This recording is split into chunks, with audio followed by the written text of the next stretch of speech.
বড়নগর পশ্চিমবঙ্গের বুকে লুকিয়ে থাকা এমন এক ঐতিহাসিক গ্রাম যাকে একসময় বলা হতো বাংলার বারাণসী। আপনারা কি জানেন 2024 সালে এই বড়নগর কৃষি পর্যটন বিভাগে ভারতের বেস্ট ট্যুরিজম ভিলেজ হিসাবে নির্বাচিত হয়েছিল। ভাগীরথী নদীর তীরে থাকা এই ছোট্ট গ্রামের বুকে লুকিয়ে রয়েছে প্রায় 250 বছরের পুরনো ইতিহাস। রানী ভবানীর তৈরি অসাধারণ সব মন্দির এবং হারিয়ে যাওয়া এক মন্দির নগরীর গল্প। কিন্তু কেন এই গ্রামকে বলা হতো বাংলার বারাণসী? কি রয়েছে এই গ্রামের মধ্যে যা আজও মানুষকে এতটা আকর্ষণ করে? চলুন আজকের ভিডিওতে খুঁজে দেখি সেই ঐতিহাসিক বড়নগরের সেই অজানা গল্প। নমস্কার বন্ধুরা, আমি বিপ্লব আরও একটি নতুন ভিডিও দিয়ে তোমাদেরকে স্বাগত জানাচ্ছি। কেমন আছো সকলে? আশা করি সবাই ভালো আছো। আরও একটি নতুন ভিডিও নিয়ে চলে আসলাম। আজকে আমি দাঁড়িয়ে আছি এখন খাগড়াঘাট রোড রেলওয়ে স্টেশনে 3 নম্বর প্ল্যাটফর্মে। আর এখান থেকে আজকের আমার যাত্রাটা শুরু হচ্ছে। আজকের যাত্রা যাব আমি আজিমগঞ্জ সিটি। আমাদের ভারতবর্ষের পশ্চিমবঙ্গে এমনই একটি গ্রাম আছে মুর্শিদাবাদের মধ্যে, যে গ্রামটির নাম হলো বরানগর। সেই বরানগর গ্রামে যেতে চলেছি, যেটি কিনা 2024 সালে ভারতে পশ্চিমবঙ্গের শ্রেষ্ঠ গ্রাম হিসাবে পুরস্কৃত হয়। তো চলুন আজকের সেই যাত্রাটা শুরু করি। এখন আমি আছি খাগড়াঘাট রোডের 3 নম্বর প্ল্যাটফর্মে। আর 3 নম্বর প্ল্যাটফর্মে আমাদের ট্রেন আছে কাটুয়া আজিমগঞ্জ মেমু স্পেশাল। এই ট্রেনে করে যাব এবং ওখান থেকে আরও ট্রেন চেঞ্জ করব। তো চলো, আশা করি সামনে ট্রেন চলে এসছে, হর্ন দিয়ে দিয়েছে ট্রেনে। তো বন্ধুরা, আমাদের ট্রেন ছিল 3টা 42-এ, আর 3টা 42 এখন বাজে প্রায় 50 হয়ে গেল। কিছুক্ষণ লেটে এলো, প্রায় 10 মিনিট লেটে আসলো। ট্রেনটি ঢুকে গেছে 3 নম্বর প্ল্যাটফর্মে। তো চলো এই ট্রেনটা এখন ওঠা যাক।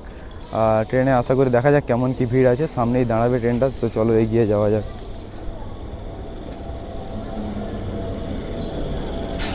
তো বন্ধুরা, ট্রেনে উঠে পড়লাম এবং আমাদের ট্রেন ছেড়ে দিয়েছে খাগড়াঘাট থেকে। এখন রওনা হয়েছে আজিমগঞ্জের উদ্দেশ্যে। তো এখন খাগড়াঘাট স্টেশন ছেড়ে বেরিয়ে যাচ্ছে আমাদের ট্রেন।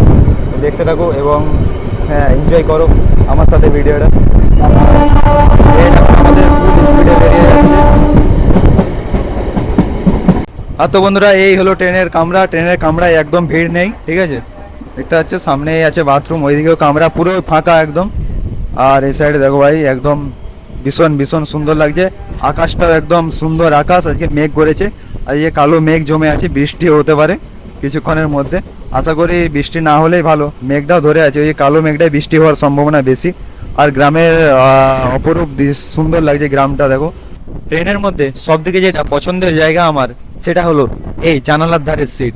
এই জানালার ধারের সিটে বসে সুন্দর হাওয়া, গ্রাম্য প্রাকৃতিক দৃশ্য, মানে প্রাকৃতিক গ্রাম্য তো দৃশ্যই ভালো লাগে, তার সঙ্গে শহরেরও দৃশ্য, সব জায়গার দৃশ্য এই ট্রেনের জানলার পাশ দিয়ে বসে বসে দেখতে পাবে।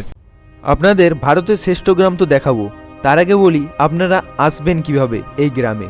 আপনারা যদি কলকাতা, হাওড়া বা শিয়ালদা থেকে আসেন, তবে আজিমগঞ্জ জংশনে নেমে যেতে পারেন। সেখান থেকে গাড়ি ধরে সামান্য দূরেই চলে যাবেন সেই 4 বাংলো মন্দির। এবং যারা আরও সহজে যেতে চান কম খরচে, তারা আজিমগঞ্জে নেমে আজিমগঞ্জ সিটিতে লোকাল ট্রেন ধরে যাবেন এবং সেখান থেকে জনপ্রতি 20 টাকা দিয়ে একদম বড়নগরের সেই গ্রামে পৌঁছে যাবেন। তো বন্ধুরা, আমরা এখন ঢুকে গেলাম আজিমগঞ্জ জংশনে। এখন এই আজিমগঞ্জ জংশনে নেমে যাব এবং আজিমগঞ্জ জংশন থেকে আবার ট্রেন ধরবো। এই ট্রেনটি এটাই লাস্ট, এখানেই থামবে, এরপর আর যাবে না। এরপর থেকে আবার ট্রেন ধরবো আজিমগঞ্জ সিটির উদ্দেশ্যে। আর মোটামুটি 5 মিনিট লাগবে, 5 মিনিট ট্রেনে যেতে। তো চলো ট্রেন থেকে নামা যাক। নেমে গেলাম আজিমগঞ্জ জংশনে এবং আমরা পৌঁছে গেলাম 2 নম্বর প্ল্যাটফর্মে। আর এই যে 3 নম্বর প্ল্যাটফর্মে যে ট্রেনটি দাঁড়িয়ে আছে, ওই ট্রেনটি ছাড়বে 4টা 20-তে। এখন বাজে 4টা 10, আর ওই 10 মিনিট বাদেই 4টা 20-তে ট্রেনটি ছাড়বে। তো চলো ওই ট্রেনটিতে ওঠা যাক এবং আজিমগঞ্জ সিটিতে আমরা নামবো। উঠে পড়েছি ট্রেনে, আর আমাদের ট্রেন এখন ছেড়ে দিয়েছে। তো চলো যাওয়া যায়। দেখো পুরো টাইম 3টা 20, তো 3টা 20-তে আমাদের ট্রেন এখন ছেড়ে দিয়েছে। তো বন্ধুরা, আমাদের ট্রেন এখন এগিয়ে চলেছে। আর দূরে দেখো বাচ্চারা কত সুন্দর ওই মাঠে খেলাধুলা করছে। আর ট্রেনের এই টার্নিংটা দেখো, ওয়াও, জাস্ট ওয়াও লাগছে ভাই।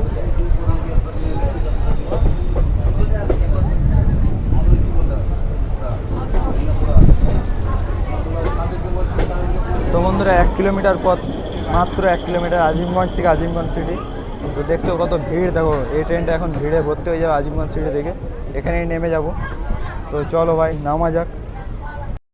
ট্রেন থেকে নেমে গেলাম আজিমগঞ্জ সিটি জংশনে এবং আমাদের ট্রেন এখন ছেড়ে বেরিয়ে যাচ্ছে। তোমার পেছনে দেখতে পাচ্ছ। আর স্টেশন থেকে দেখতে পাচ্ছ সামান্য দূরে একটা মন্দির আছে। তো চলো এই মন্দিরটায় প্রথমে যাব। এখন 2 নম্বর প্ল্যাটফর্ম থেকে বাইরে বেরোনো যাক। আমরা 2 নম্বর প্ল্যাটফর্ম থেকে বেরিয়ে ডান দিক বরাবর হাঁটতে থাকছি এবং এদিক থেকে হেঁটে যাওয়ার পথে আপনারা দেখতে পাবেন এরকম একটা পুরনো দালান বাড়ি আছে, অতি সুন্দরভাবে ডিজাইন করা, অনেক দিনের পুরনো বাড়ি। আর সামনে যে মন্দিরটি আছে, চলুন ওই মন্দিরটি আগে দর্শন করি। মেঘ এখন কালো হয়ে গেছে, ওই যে মন্দিরটা দেখতে পাচ্ছ, আর ওটাই হলো সে বৌদ্ধ মন্দিরটা।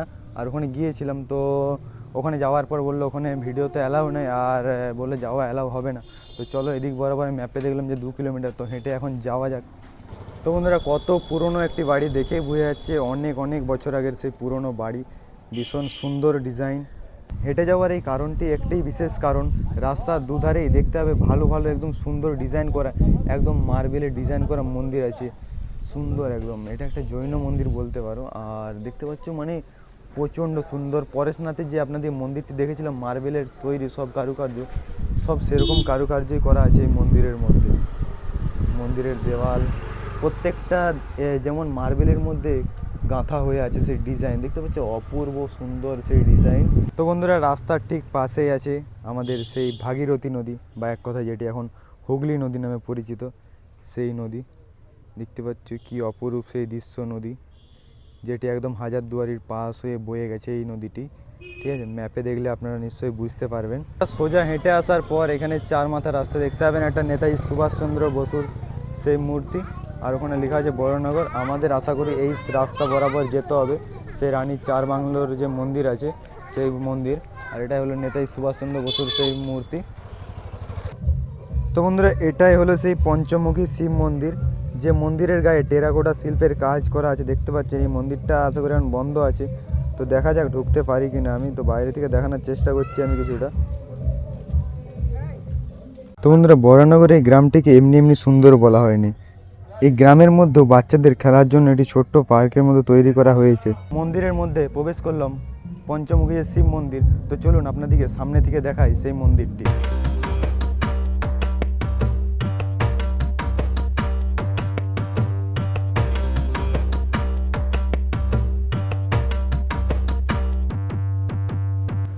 এটি বড়নগরের ঐতিহ্যবাহী পঞ্চমুখী শিব মন্দির। এই মন্দিরের সবচেয়ে বড় বিশেষত্ব হলো এখানে রয়েছে পঞ্চমুখী শিবলিঙ্গ। মন্দিরটি বাংলার প্রাচীন স্থাপত্যশীল, এর গায়ে রয়েছে সুন্দর টেরাকোটার সমস্ত কাজ। তো বন্ধুরা, সোজা রাস্তা বরাবর হেঁটে আসার পর আমরা দেখতে পেলাম সেই বরানগর রানী ভবানী বিদ্যাপীঠ, আর এর ঠিক ডান সাইডেই চলে যাচ্ছে সেই চার বাংলো যে মন্দিরটি আছে। তো চলো, সাইডেই আছে আমাদের ভাগীরথী নদী বা হুগলি নদী, এটাও আপনাদেরকে দেখাবো। সবার মুখে শুনেছি এটি একটি গ্রাম, কিন্তু আমার তো গ্রাম বলে মনে হচ্ছে না। গ্রামের মধ্যে পিচ রাস্তা, পাকা রাস্তা, সমস্ত কিছু আছে। একটি শহরের মধ্যে যা থাকা দরকার এই গ্রামের মধ্যেও সমস্ত কিছু আছে।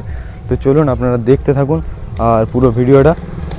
এখানে আসতে আমার অনেকটাই লেট হয়ে গেছে, তাই কারণে এখানে বন্ধ হয়ে গেছে আপাতত।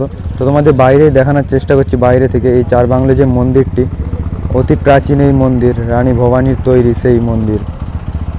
এখন আমি আপনাদের দেখাচ্ছি বড়নগরের সবচেয়ে বিখ্যাত ঐতিহাসিক স্থাপনা চার বাংলা মন্দির। প্রায় 250 বছর আগে 1755 সালের দিকে নাটোরের রানী ভবানীর পৃষ্ঠপোষকতায় এই মন্দিরগুচ্ছ তৈরি হয়েছিল। 4টি পৃথক মন্দির একসঙ্গে থাকার কারণে এর নাম চার বাংলা মন্দির। মন্দিরগুলোর গায়ে রয়েছে অসাধারণ টেরাকোটার কাজ, যেখানে ফুটে উঠেছে পুরাণের নানা কাহিনী ও সেই সময়ের বাংলার জীবনযাত্রার ছবি।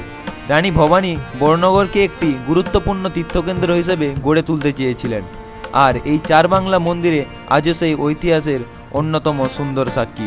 ভাবুন তো, প্রায় 250 বছর আগে তৈরি এই মন্দির আজও আমাদের সামনে দাঁড়িয়ে আছে। কত ইতিহাস যে লুকিয়ে আছে এর প্রতিটি ইটের গায়ে।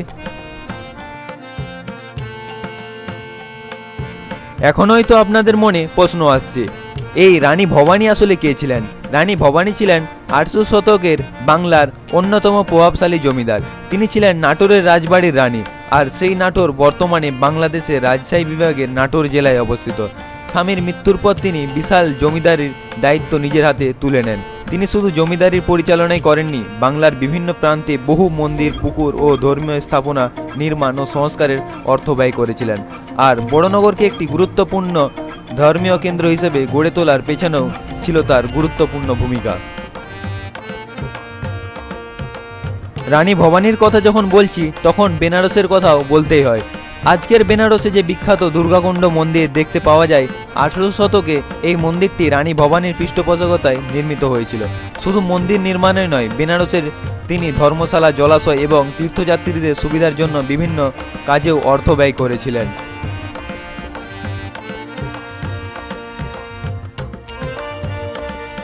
এখন হয়তো মনে আরও একটা প্রশ্ন আসতে পারে, রানী ভবানী কি সত্যিই বড়নগরে থাকতেন? হ্যাঁ, বড়নগরের সঙ্গে রানী ভবানীর সম্পর্ক শুধু মন্দির নির্মাণের মধ্যেই সীমাবদ্ধ ছিল না। জীবনের শেষ দিকে তিনি তার দত্তক পুত্র রামকৃষ্ণের হাতে জমিদারির দায়িত্ব দিয়ে বড়নগরের ভাগীরথী নদীর তীরে এসে বসবাস শুরু করেন। এখানেই তার নিজের একটি বাসস্থান ছিল, যার কিছু ধ্বংসাবশেষ আজও দেখা যায়। আর 1795 সালে বড়নগরেই তার মৃত্যু হয়। অর্থাৎ বড়নগর শুধু রানী ভবানীর তৈরি মন্দিরের শহর নয়, এটি ছিল তার জীবনের শেষ অধ্যায়ের সঙ্গে জড়িয়ে থাকা একটি জায়গা। চলুন এবার আপনাদের দেখায় বড়নগরের আরও একটি ঐতিহাসিক নিদর্শন, রাজরাজেশ্বরী মন্দির। এই মন্দিরের সঙ্গেও জড়িয়ে রয়েছে রানী ভবানীর স্মৃতি। কথিত আছে রানী ভবানী এখানে অষ্টধাতু তৈরি দশভুজা সিংহবাহিনী মা রাজরাজেশ্বরীর মূর্তি প্রতিষ্ঠাতা করেছিলেন।